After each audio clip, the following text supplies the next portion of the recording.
would you?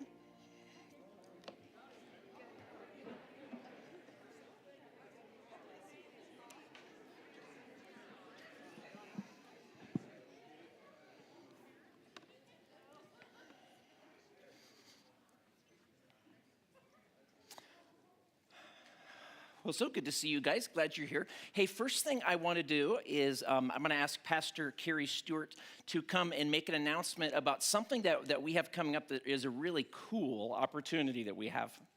Yes, we were recently invited to host an event here at Timberline Church by an organization called Shield 616. Their mission is to make a kingdom impact in the lives of those who serve and protect our communities. So on April 21st, Friday, April 21st, 50 Larimer County deputies are going to participate in a vest ceremony in our main auditorium. Part of this ceremony includes partnering them with people from Timberline Church that will pray for them. So if you are willing to be a part of this, you'd need to be available Friday, April 21st to be at the event. Be willing to pray for this deputy that you're going to be given a name of. I'd love to chat with you. We do have a table in the back. I'd like to talk to you afterwards if this is something you'd like to do. Thank you. Wonderful. Cool. Thank you, Carrie. Yeah, it really is a neat opportunity, just a wonderful, wonderful way that we get to bless our Larimer County sheriffs in our area. So hopefully you guys will be a part of that. I mentioned this the other week. Let me say a couple things about our schedule and calendar. Next week is spring break. So you'll all be in some destination, I'm sure, somewhere with palm trees, and I won't be. But we won't be having midweek service, our Wednesday night community, TSM, Timber Kids, any of that going on next week. The week after that, if you remember, I said Pastor Dick Foth is going to be here. He's going to be talking about politics. And so I would love to have any questions you might have of, you know what I would really love to hear addressed? Or you know a question that I'm always kind of struggling with, wrestling with in relation to our faith and its relation to kind of the state politics stuff. I would love to have that, to be able to give that to Pastor Foth and his friend who he's going to be bringing with him. So please send those there's an email inside the bulletin that you can find that there to send those in. So we are... What are we, week 6, I think, in our series here? We've spent some time laying some foundational ideas of what is culture, how should we think of the nature of truth, and all of these things we're applying then to each one of these individual issues that we're kind of jumping into.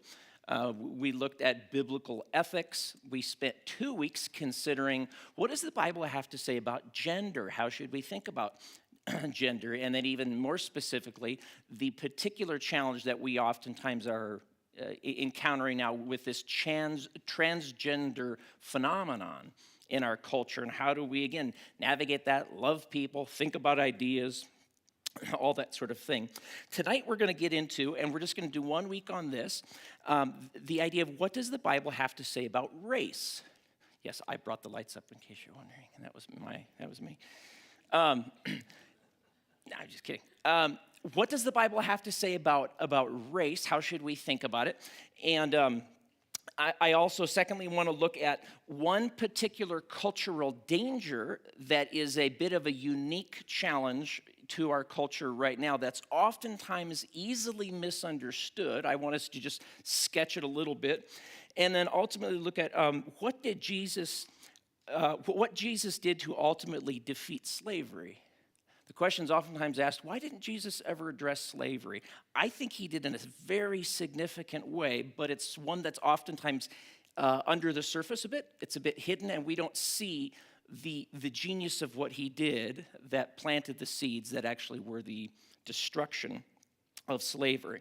So let's start with this. Just how does the Bible account for race? Let me go to first the book of Acts chapter 17. And this will be up on the screen here, Acts chapter 17, verse 22. This is where Paul goes to the city-state of Athens, and he's speaking to the Areopagus. This is the ruling body of the city-state. This is the same ruling body, not same individuals, but the same ones that put Socrates to death. Okay? So think of just sort of the context there, the intimidation. Paul goes there, and he walks around, he notices all these different idols, meaning these are people who worship other gods. This is important because this is going to come in here as we're looking at the dividing up of the humans. He sees all of these different people with their different gods, and then he comes to them and he says, men of Athens, I see that you're very religious in many different ways. He starts out with a compliment, right? Not, I see you're dirty pagans. I see you're very religious. Now that's leaning in the wrong direction. He's going to go, but that desire inside you, yeah, God planted that there. And he says, in fact, I saw one idol. It was to the unknown God. Now, there's a couple different possible interpretations, but what I think that means, because this is in the Greek Hellenistic mindset, is that there was a most high God, and he created lesser gods, and they sort of, or at least created one, and then created another, and eventually you get down to this sort of demiurge, this sort of lesser God, that he's willing to create the world, because the Most High God would never get his fingers dirty with physical stuff. Yuck, dirty, yucky people. But there's the Most High God, but we don't have access to him. No one knows who he is. He's the Most High God. And I think what Paul is doing is he's saying, I'm going to tell you who he is. I'm going to tell you who the Most High God is. So he says this, what therefore you worship is unknown, this I proclaim to you. The God who made the world and everything in it, the Lord of heaven and earth, does not live in temples built by men, nor is he served by human hands as though he needed anything, since he himself gives to all mankind life and breath and everything. Now here's the key part. And he made from one man every nation of mankind, and on all the face, to live on all the face of the earth, and having determined allotted periods and boundaries of their dwelling, that they should seek that Most High God and perhaps feel their way toward him, find him, yet he's actually not far from each one of us. So what event does Paul have in mind when he says from one man God made every nation of men, but then he determined where they would live? Do you remember what event that is? The Tower of Babel. This is Genesis 11. And Genesis 11 is when this happened. So we know that's what Paul has in mind. There's only one time that God determined where all the nations would be. So he's thinking back. If you go to Genesis chapter 10, it's called the Table of Nations. And it lists out 70 different nations. Might be 72, depending on how you read a couple of the names. So 70 or 72. But these are all the known nations in Genesis 10. And then the very next chapter tells how they became all these nations. So if we just scroll on down to chapter 11, this is what we know as the Tower of Babel. And we know in this account of the Tower of Babel, God has told people, spread out over all the earth, right? You're out of my presence. They've been kicked out of the garden, but I want you to spread. But the Edenic vision is still in play. I want you to spread out over the earth and cultivate. You know what we're talking about. Of course, what do? They say, let's stop here, lest we spread out over all the earth, right? Lest we obey God, right? Let's stop right here. And then they build what's most scholars believe is a ziggurat. This is part of a temple complex. And the goal was not for them to go up to God, but it was to get God to come live there, to dwell there. They're saying, we're going to determine the nature of our relationship. So that's how a ziggurat functioned, is that you would build it, it looked beautiful, it looked kind of like God's home, and so he would come and reside in there, and then you can bargain, and you're in control of the relationship as long as he does his part and you do your part, and blah, blah, blah, okay? And God just goes, I'm done. I am done with you guys. And so of course, he confuses their languages, and then he breaks them up. And we know from Deuteronomy 32, verses 8 and 9, we've gone over this. If you want more depth in this, we did a whole series called The Unseen Realm, where we walked through a number of this. But this is a comment, kind of a commentary back on when God judged the world. Because God's judging them when he divides them. It's a judgment. And so he says, Deuteronomy 32, verse 8, when the Most High, when did we come across the Most High God before? Just an act, remember? To the unknown God, this altar. So he's talking about that God. When the Most High gave to the nations their inheritance, when he divided mankind into the nations, into different ethnic groups. Of course, we're told he fixed the borders of the people according to the number of the sons of God. But the Lord's portion is his people, Jacob, his allotted heritage. So again, don't have time to jump into all of the explanation of this. If you're interested, listen to the Unseen Realm series. But this is the event where God splits them up. And what we have to realize, number one, is the biblical language to speak of races is not accurate. I mean, the way we speak of it is not accurate to the way the Bible speaks of it. It's not races. There is one human race. There is one human race. There are not multiple races. What are there? There are nations. There are ethnic groups. That's the way we are to think about it according to the Bible. There are different ethnic groups, but there is one human race. And, the hard part is we're sort of locked into this language, aren't we? Like we talk about racism. I mean, we're locked into the language, so yeah, we kind of have to use it, but you have to realize it's inaccurate. It doesn't accurately describe God's good world. And so the way the rest of the Bible speaks of it, there's Israel and there's the nations.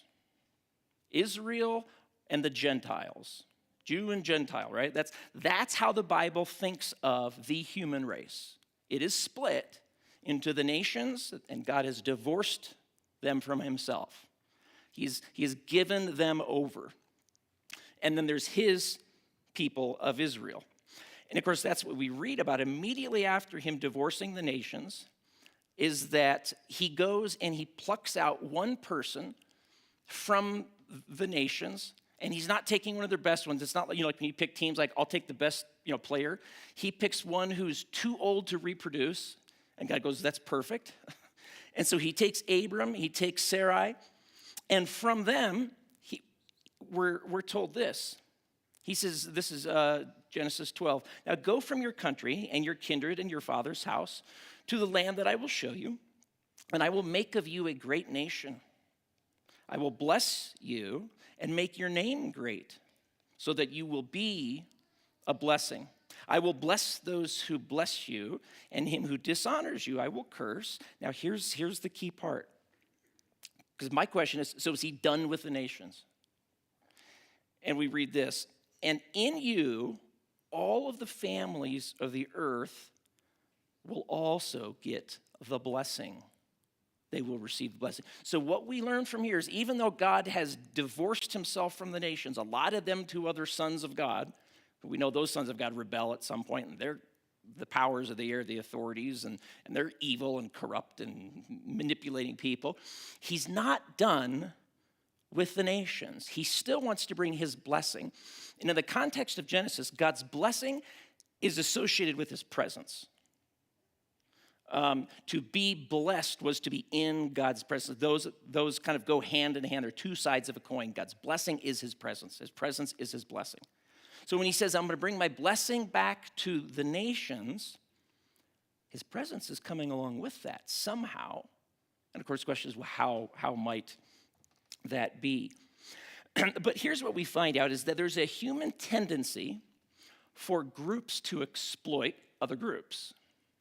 There's a human tendency, because the heart is wicked, humanity's fallen, deeply broken, that they have a tendency to oppress the other. Or the foreigner is a word that's used oftentimes in the Old Testament. Let me just give you an example from Israel's own history of something that maybe you've never even seen before. Jesus picks up on it in the New Testament. He's very aware of a shift, an evolution that happened that had to do with the other, and it was very slight, it was very small, but it was huge. And Paul talks about it. Do you realize that in the Old Testament, if you think about the Old Testament temple, you know how many parts there were to the temple? There's like the inner sanctum, the holy place. There's the part right outside of that, the places of the priests. And then there's the court. That's it. In fact, that image is supposed to map onto Mount Sinai. When they went to Mount Sinai, all the people could come up to the base of the mountain. The elders could go up halfway. Only Moses could go up to the top. So when you read Sinai, you're supposed to see a vertical temple up like this. And therefore, when he explains the temple, oh yeah, I've seen that before. It's a tripartite image of God's space. So everyone can be on the outside. The priests or elders can be one step in, but only the high priest can be in the most holy place where God's presence is, right? This is the way the Old Testament talks about it. In fact, when we read even Solomon's temple, there's 1 Kings chapter 8, verse 41. The whole chapter, it's beautiful. Sometime go and read 1 Kings 8. It's Solomon praying about how he's asking God, would your house function like this, please? Like when people really screw up and they mess up and you know, you send plagues, if they turn and look to your house and repent, God, would you change? Would you take that away? God, when the people do this and then they look to your house, would you heal them? And it's just prayer after prayer. And then he gets to verse 41. This is so cool. 1 Kings 8:41, he writes this, likewise, when a foreigner who is not of your people Israel, one of the nations, comes from a far country, for your name's sake, for they shall hear of your great name and your mighty hand and of your outstretched arm. When he comes and prays toward your house, would you hear in heaven, your dwelling place, and do according to all for which the foreigner, one of those people of the nations, calls to you, in order that all the peoples of the earth may know your name and fear you, and do as your people, Israel, and that they may know that this house that I have built is called by your name. So cool. He's saying, I want your house, I want even foreigners to be welcome in your house. Well, here's one of the questions, and you'll probably know this if you've read through much of the Gospels. Do you realize that in the Old Testament, the temple, do you know what the outer court was? Anyone could be there. Now think about the New Testament, Herod's temple. The outer court has what? Is it just anyone can be there? It has divisions, doesn't it? So the third area, by the time we get to Herod's temple, it itself has 3 areas, doesn't it? It has 3 areas. One of those areas is the court of Israel. And then if you'd step down a little bit less holy place, it's the court of women. And then if you step further outward, it is now the outer court, a place beyond which the Gentiles could not go. In fact, we've found, archaeologists have found this kind of nice little welcome sign here that was on that outer area, the last place up to which Gentiles could go. And this was a temple warning inscription. Israel was told by Rome, you can't carry out capital punishment, except one reason. If a Gentile disobeys this and they go into the court where either the Israelite women are or the Israelite men are. And this is what it says on this inscription here. Any Gentile who goes beyond this point will be responsible for their death, which will shortly ensue. It's nice when someone writes for clarity. You know what I'm saying?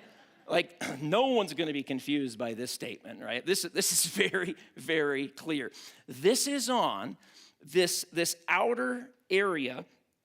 In fact, if you've ever read the book of Acts, in Acts chapter 21, Paul gets accused of bringing a Gentile, Trophimus, past this point, past this wall. because some Ephesians saw Paul with this Gentile, and later they saw Paul in the temple, and they thought this guy was with him. He wasn't. And so they start this big riot and that sort of thing. But this was a dividing wall, is what it was called. It was a dividing wall. And for Paul and his audience, you guys, there was no greater symbol of the division between Jew and the nations than this dividing wall. But do you realize this was never commanded? What was commanded is, I want a court in which everyone can come. Solomon thought the nations, the Gentiles, can come there. But again, we have this tendency to, how do we think of the other? And especially if you're a minority persecuted group, which is what Israel was, you've got good reason for being pretty upset, don't you? At the people who have persecuted you, the people who have treated you unfairly. So this doesn't seem like that big of a deal.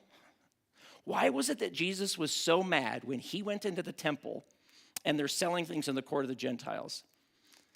It's not just that, it's this too. He's mad at the dividing. He knows it doesn't belong there.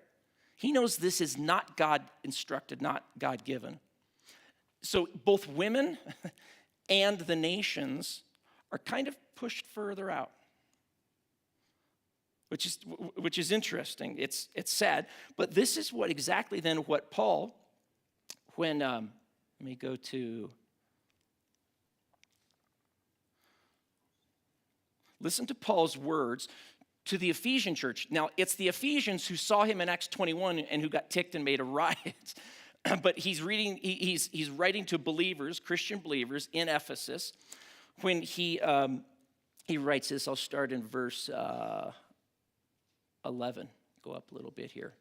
Therefore, remember that at one time you Gentiles, the nations, the Goim, the ones who've been divorced, Gentiles in the flesh, called the uncircumcised by what is called the circumcision, which is made in the flesh by hands. Remember that you were at that time separated from Christ, alienated from the commonwealth of Israel, strangers to the covenants of the promise, having no hope and without God in the world.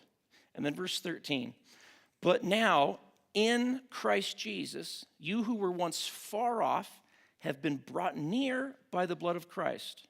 For he himself is our peace, who has made us both one and has broken down in his flesh. What has he broken down? The dividing wall. Do not go past her. You will die, and it'll happen real quickly. Paul's saying, do you remember that wall that you pass every time and Gentiles can't? Jesus broke that down by his death. You can now go in, is the picture he's giving here when he writes about this. This was a time where a message of racial reconciliation was not popular. Paul was arrested because of what happened in Acts 21. He spent 2 years in a jail in Caesarea. He was taken to Rome. Soon after that, there was like a massacre in Caesarea by the Jews fighting with the Gentiles. I mean, the message of reconciliation was not a popular one. And yet Paul's constant message is, I am the apostle to the Gentiles, the nations, the one that God divorced himself from, disinherited. But he knew that promise from Genesis 12. I'm going to bring back my blessing to the nations. And what comes with God's blessing? His presence. God's presence is available to you nations who were far off. Let me pause for a second. We're starting to see kind of the general direction of how God thinks about the human race, how it's broken up, what his plans for everyone, nations as well as his people, Israel. And I want to pause, and we'll come back to it. But I want us to look at, there is a contemporary, I'm going to use the word racial issue, ethnic issue, that I think is extremely dangerous, and it runs the risk of dividing humans, both in the church and outside of the church. And it has corrosive power to do that. That absolutely goes against what is God's whole goal. Well, he wants to get he's bringing the nations back. That's the message of repentance, right? Go into all the world, right? Tell them, hey, the Most High God, he wants you back. He wants you back. Here's an idea, though, that I think has some dangers, and that is critical race theory. Critical race theory, and so many of us hear that, we're like, I don't know, what is it? I don't wrap my mind around it. I think the very best way to understand it, and I'm oversimplifying a bit. There are several tributaries that run into it, postmodernism and some other stuff. I just want to be as simple as possible with it, just so we can kind of wrap our minds around it. And I think the best way to understand it is to understand Marxism. I don't know how many of you, when you went to school, you ever studied Marxism. I remember studying it. I went to a 2-week camp. It was called Summit Ministries down in Manitou Springs. If you have grandchildren or children who are late high school, college, get them to Summit Ministries. 2 weeks there, and I remember this is like 90-something. Berlin Wall fell in 89, and I go there, and we're studying worldviews, and we're studying Eastern pantheism and secular humanism and all these. And then we get to Marxist-Leninism, and I was like, the wall fell. I mean, like, why are we studying this idea? Marxist-Leninism, that's dead. Had to study it. And I remember a year or two ago when some of these movements started happening, like Black Lives Matter, critical race, and as I'm hearing it, I'm going, that's Marxist-Leninism. I studied that. I remember that. Now it has a new garb, but if you understand the basic idea of Marxism, you'll be able to sniff it out. And I'll tell you this, Marxism is a universal solvent. Whatever you put it in, it destroys. So let me paint just sort of the picture of kind of a Marxist, maybe worldview, you would say. Let me throw up this image. Remember these words from your 8th grade history or whatever it was? The bourgeoisie and the proletariat. I always thought those were such cool words. I'm like, bourgeois. My daughter now says, oh, that's bougie. I'm like, it's bourgeoisie, okay? At least sound intelligent when you say it. Here's the basic story. Marx tells the people, the average people, there are only 2 groups of people in the world, the bourgeoisie and the proletariat. There's only 2. Which one do you fall in? Well, most people he's talking to, they're not the elite. They're the average person. There's no middle class. They're the proletariat. They're poor. They don't have much. But then here's the next thing they're told. Do you know why those bougie people have all the stuff? Because they took it from you. They stole it from you. And so he works on something called envy. How many of you get envious sometimes? I do.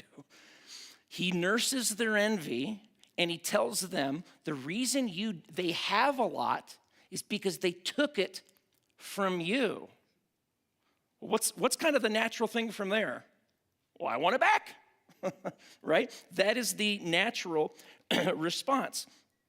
And so what he said is this, look, if we could just get the workers, the proletariat, if we could all band up, but we need to get enough people together. So let's go get all the different groups. This is key. Let's go get all the groups who are disenfranchised. If we come together as a mass, think about that. We have all the power. And then we can take back what's called the means of production. What are the means of production? We're talking about things like land, machinery, factories, all the stuff that makes things. See, they have it, and they have it because of this evil thing called capitalism. And as long as capitalism exists, you're always going to be miserable because there's the haves and the have-nots. Those are the only 2 categories of people that exist in the world, okay? Only 2, the haves and the have-nots, the oppressors and the oppressed. And if you're in that category, you oppress. You can't help it. In fact, the whole system is built to keep you in power and keep you oppressing. The whole system is built that way. So therefore, we need to take it all back. We need to burn down the system. because the system is rotten. Here's a key word, it's structurally, systemically broken. Therefore, it has to be torn down. It cannot be reformed because it's the problem. Then here's always the sort of little shorthand thing is, now you guys are going to be owning it all. In the meantime, I've got to own it just so I can kind of get everything working right. And once I get, then I'll turn it over to you. Of course, we know how that always goes. Never gets turned over. But this is the essential claim. And so, for instance, in the Communist Manifesto, Karl Marx says, we're going to have the end of all private property because that's those things that you own, that's what you use to make money. And that's capitalism. So you're trading your wares with someone else. That's the problem. That makes the haves and the have-nots. And so Marx believed that capitalism ultimately creates two people, because there's only two people, the haves and the have-nots. That's what it creates. And it believed that eventually the modern West, which was built on capitalism, one day it's going to crumble. Why? Because you let it go long enough, and there's going to be more and more people stacked up over on the proletariat, and fewer people stacked up in the bourgeoisie. And eventually you're going to get enough massive people over here, they're going to go, let's rise up. And let's burn the system down and take all this stuff. In fact, America even went through the Great Depression. Oh, this is perfect. They're going to rise up because there's more proletariats. They're just adding numbers every minute. It didn't happen. They didn't rise up. And then we had a third group grow. It's called the middle class. Oof. But there can only be two. But there's this growing middle class of people that completely destroys the entire worldview that starts with there are only two groups of people. And if now you've got a third, my system's no good. So what goes on here? So you get to the 50s, larger middle class, 60s, larger middle class. And what the Marxists realized was we need more oppressed people. This is not good. We need more oppressed people because we need to stack up people on the proletariat side so that we can eventually take over. And so there were some civil rights things going on, and the Marxists thought, perfect. We'll bring them into our fold with this oppressed group, the proletariat. And so as a result of what's going on in the civil rights movement is you have two different groups. I'll kind of throw up a picture of one of the groups. You have the radical movement. This is the Marxist movement. It's groups like Communist Party USA, Black Panthers, Black Liberation Army, Weather Underground. This was the radical side that said incremental reform does not work. We have to burn the system down. Why do they say that? Because they're Marxist. Makes sense. We have to break the system. And then you also had the other ones who were, pull this back up here. Excuse me. And then you have the others, the nonviolent civil rights movement, people like Martin Luther King Jr., and they're saying, no. The system is actually excellent, but it's not being fair to us. It has all these promises, and it's like it's holding back, the check. The promissory note is how some of them spoke. And so if it would just apply to us too, fantastic. That was their movement. Incremental reform. That's what they wanted.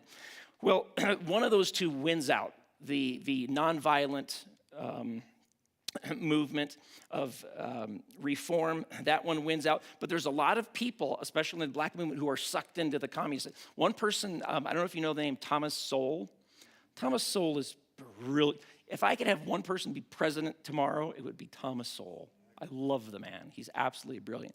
He was a Marxist early on, even in his academic career. He believed this, and then he, as many say, he kind of got mugged by reality. He ran into the wall of truth, and he realized this stuff's a lie. This stuff's a complete lie.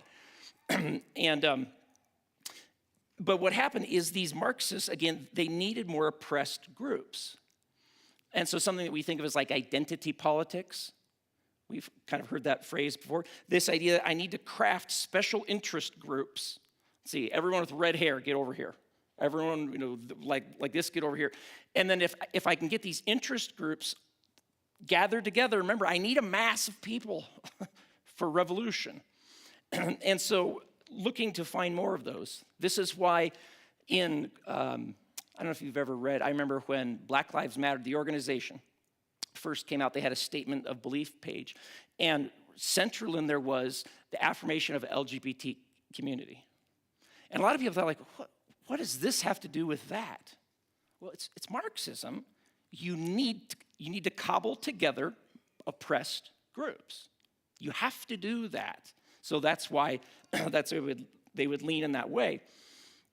Let me read this for you because it's probably the most helpful. Dr. James Lindsay, who's written some books on this, I think he's one of the people that I mentioned in the further resources. The critical race theories said that all this progress, meaning the civil rights movement, the nonviolent one, is a mirage. Racism, like the really evil, pernicious racism, it never died. You might have thought it did with some people. It hasn't changed one bit, never faded, even a little bit. It just hid itself better. CRT, therefore, is not a continuation of the civil rights movement. It is, in fact, a repudiation of it. To critical race theorist, Martin Luther King Jr. was both wrong and naive.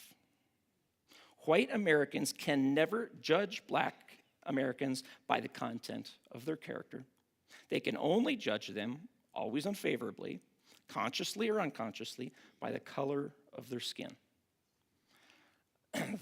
That's a summary of critical race theory's view of what was going on in this. And it goes under a lot of things. It could be DEI, diversity, equity, inclusion. It could have numerous different names. It's the same Marxist package, just kind of it dresses differently depending on the day.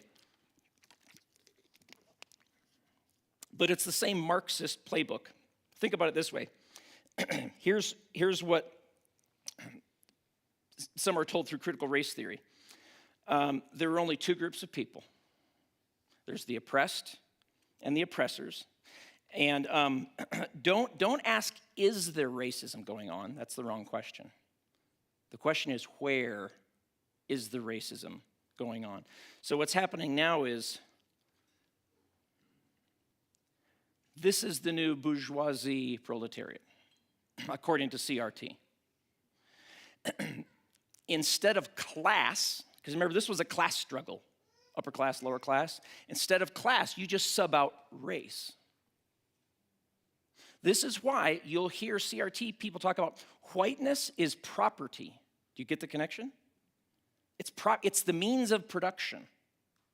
Whiteness is property. That's because they're using a Marxist framework as they think about all of this stuff that's going on here. I'm going to read for you a little thought experiment. This is how critical race theory thinks about, let's suppose you had an interaction. There's a white person and a black person, okay? And if you're the white person, this is how sort of the thought experiment goes out to determine not were you racist, where were you racist? So this sort of, imagine you're a white shop owner. Two customers enter at the same time, one white and one black. Who do you help first? If you help the black person first, critical race theory would say you did so because you didn't trust the black person to be left alone in your store. That's racist. If you help the white person first instead, critical race theory would say, well, you did so because you think blacks are second-class citizens. That's racist. I mean, it's a no-win. And again, because the assumption is, if you're white, you're always acting in a racist way. You just need to figure out how. You're always acting in a racist way. You just have to figure out how. And this is the mousetrap. Here's the mousetrap. Here's how it works. If you disagree, I'm really not racist. That's just white fragility. That's evidence that you're blind to your racism. So you probably need to be re-educated. So the fact that you don't, so the only way for you to get out of it is to say, yes, I am racist. And then you've played the game. That's the mousetrap. If you say you haven't, it's simply evidence of unconscious bias. So we're going to do a bias, test. We're going to find ways in which you have unconscious bias or internalized white supremacy. And this will even work even if a black person says, well, I reject this. I think the American system is good. There are opportunities. They say, oh, that's false consciousness that you have. You've imbibed the false consciousness of white supremacy around you, and you don't even know it. This claim is unfalsifiable. No matter what you say, it's, oh, I can explain that. Oh, I can explain it. But you're definitely racist, I promise you that, if you're white. You're definitely always acting racist. And because the system is inherently benefiting the oppressor, it has to be burned down. Now, think about the messages that we heard with, there's fire in the streets. And what was happening? I mean, there was justification for, let's bring it all down, right? Let's burn it down, let's tear it down, let's overthrow, let's defund, That's a Marxist idea. I mean, it just is. It happened, the past century. We as believers have to be students of history so that when a new idea surfaces, if it's just wrapped in new garb, but it has the same core, that we go, oh, because I love the nations, because I love my fellow humans, I will call that out. Just like the transgenderism thing. Remember we said we're going to love the person, but man, we're going to destroy the ideology. Why? Because it destroys people. It's no different with this. This ideology destroys people. I'll just give you an example. One of the things that Marxists always do is they want to bring down any authority structures. Church, state, of course. Family is another one. The Maoist revolution, this is the first thing that was done, was children taken out, not being educated by parents, and being estranged from parents. Why do you suppose in the BLM statement of belief, it says, here's one of our goals. We want to disrupt the Western prescribed nuclear family. That means no dad. Is that helpful for black families? No dad? My goodness. Why would an organization called Black Lives Matter be for disrupting the Western prescribed, like the West came up with the idea of families, the Western prescribed nuclear family? Because Marxists hate human flourishing. Marxism, I'm not saying all people, Marxism hates humans. It's absolutely anti-human. That's what's going on here. So here's what I would say. The premise of critical race theory, I agree with. I disagree with their conclusion. Here's their premise. The U.S. has a history of racial injustice, and there's even residual racism that's pernicious and evil still here in America. I agree with that, 100%. 100%. I disagree with their conclusion. The structures of American government are inherently racist, structurally racist, and so have to be replaced by a Marxist political program. What? No. We need reformation. We need things to be reformed. We need fair, equal laws. I mean, are things perfect? No. Marxist worldviews always promise utopians. Christians, I would suggest, promise trade-offs. You're never going to have a utopian. Never. Human heart's broken. We're pretty wicked. People abuse power. People treat the other badly. We have history of that in our own nation. Still happens, right? So it's trade-offs, and we work for the good of people. If anyone ever promises you a utopia, run. Run for your life, because they have a naive view of anthropology, a really messed up view of what that means. And here's what I'll transition back to the scripture, but let me show you one last thing. This oftentimes, this critical race theory stuff, it can be really ethereal, right? Like heady and academic. These are some simple questions you can ask of someone who is pro CRT, because this is just practical stuff. For instance, do you support schools separating third graders into oppressor and oppressed? Because that's what goes on under CRT. Do you support a curriculum teaching that, quote, all white people perpetuate systemic racism? 3, do you support schools instructing white parents to become, quote, white traitors and advocate for white abolition? Do you believe that counter-genocide is a solution to America's problems? These are just practical questions, because these are the things that are being practically in the classroom, in the real world, put forth. These come out of all of that heady idea that we were talking about. All of that stuff leads to practically, Monday morning, this behavior. So, this is probably a place to say, let's talk about, do you think this is good? Do you think this is healthy? Do you think this is right? So it's not just an academic approach. Let me jump back to where I said we were going to go and end on. I want us to answer a question. Why didn't Jesus do anything about slavery? I've heard people say that. Why didn't Jesus do anything about slavery? Let me go to Jeremiah chapter 34 is a passage where Yahweh comes to Israel through Jeremiah. Nation's going to be judged and all this sort of thing. But he condemns them for something they have neglected in the law. And it's something, this is not an obscure law. This is like, everyone knows this, okay? I'll start in verse 12. The word of the Lord came to Jeremiah from the Lord. Thus says the Lord, the God of Israel, I myself made a covenant with your fathers when I brought them out of the land of Egypt, out of the house of slavery, saying, this was part of our covenant, okay? At the end of 7 years, each of you must set free the fellow Hebrew, that is the brother, who has been sold to you and has served you 6 years. Now, just as a way of explanation, when a person, there's no credit cards. When you go into debt, you have to give your skills to somebody else. That's what this is not like racial slavery, but you get the indentured servitude, okay?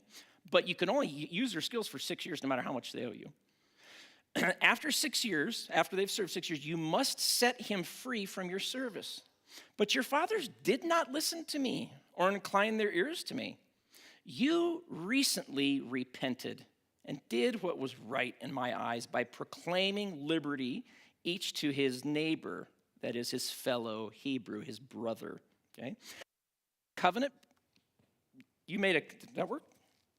And you made a covenant before me in the house that is called by my name, but then you turned around and profaned my name when each of you took back his male and female slaves, who you had set free according to their desire, and you brought them into subjugation to be your slaves. Why didn't Jesus address slavery? Well, think about what he did. And again, this is not an obscure verse. This is a well-known, this is how you live when it comes to indentured servitude and people who are working for you. That after these years, you must do this. Jesus leveraged the Old Testament commandment that a brother, that is a fellow Israel, cannot be kept for more than 6. They have to be freed. How did he address that? He adopted the nations. His death allowed for them to be brothers. That solves it all, solves the whole thing. This is what Paul picks up on. For all who are led by the Spirit of God are sons of God. That means you're brothers. For you did not receive a spirit of slavery to fall back into fear, but you received a spirit of adoption as sons, by whom we cry, Abba, Father. The Spirit himself bears witness with our spirits that we are children of God. Or you might think of Galatians. Galatians chapter 4. I'm sorry, let me go to Galatians 3:28. I'll start with 26. For in Christ Jesus, that means Jesus accomplished this possibility. In Christ Jesus, you're all brothers and sisters, sons of God. You all share that title through faith. For as many of you were baptized into Christ, you have put on Christ. That's why he can say this next part. That's why this makes sense. There is neither, Jew or nations. There's no more Jew or nations. There is neither slave nor free. Remember that wall? There's also a division between where the men went and the women went. There is no male nor female, for you are all one in Christ. You're heirs. Jesus planted the seeds of the destruction of slavery because he made them brothers. And they know darn well you can't have a brother as a slave. You have to let them go. See, that's what I think Paul has in mind. If you've ever read this tiny little short book, Philemon, you ever read this book, Philemon? Philemon's a guy that Paul knows. Philemon had a slave. His slave ran off, ended up meeting Paul, became a believer, started helping Paul, and then Paul sends him back. But I love what Paul says in there. See, Paul could say, you know this is wrong, let him go. But look what he does. He says, he came to me. I would love for him to have stayed. He helped me during my time of imprisonment. He said, but I prefer to do nothing without your consent, in order that your goodness might not be by compulsion, what could happen, but by your own accord. For he was away from you for a while. Now that he's back, now that you have him, he's no longer a bondservant, but more than a bondservant, he's a beloved brother. What he's letting Philemon do is to respond to God appropriately, not compulsion, and say, you know how this works out, right? I'm going to let you do it so that your goodness can shine, that you can do what's right, not be told what to do, that you can do the right thing and release him because now he's a brother. And do you see that in Jesus bringing people into him, into the family, do you see what he's done, the ripple effect across the world? Starting with the church, that in the church there can be no slaves. And then we're going to be a counterculture people. How come you guys don't have any slaves? Because we're all brothers and sisters. That would be wrong. We're showing what it means to be the people of God. And it's all because of the Old Testament law, which was quite brilliantly written because it was from the mind of God. And as it's worked out, as it's fulfilled in the person of Jesus, look at the power that it has. It has the power to destroy slavery. It's interesting that this is the exact same idea and argument that the abolitionists brought up. You remember the Christmas song, "O Holy Night"? Truly, he taught us to love one another. His law is love, and his gospel is peace. Chains shall he break, for the slave is our brother. It's the same line of reasoning. You can't enslave a brother. The slave is our brother. And at his name, that's Jesus, all oppression shall cease. That's the power of the gospel. It has the power to cease oppression, to bring it down without burning down the systems, to actually transform the systems. So here's what I want us to do. We're going to just take a couple minutes, and we're going to take communion together. We do this every week, and it's a time for us to refocus our attention on the power of the gospel. Think about all that this symbolically accomplished in our world. Think about all that this is accomplishing in our world, that his death bringing us into the family, what that did. So during the next minute, please walk to one of the stations if you didn't pick one up. Take the communion, the bread, Christ's body broken for us, the cup, his blood shed on the cross.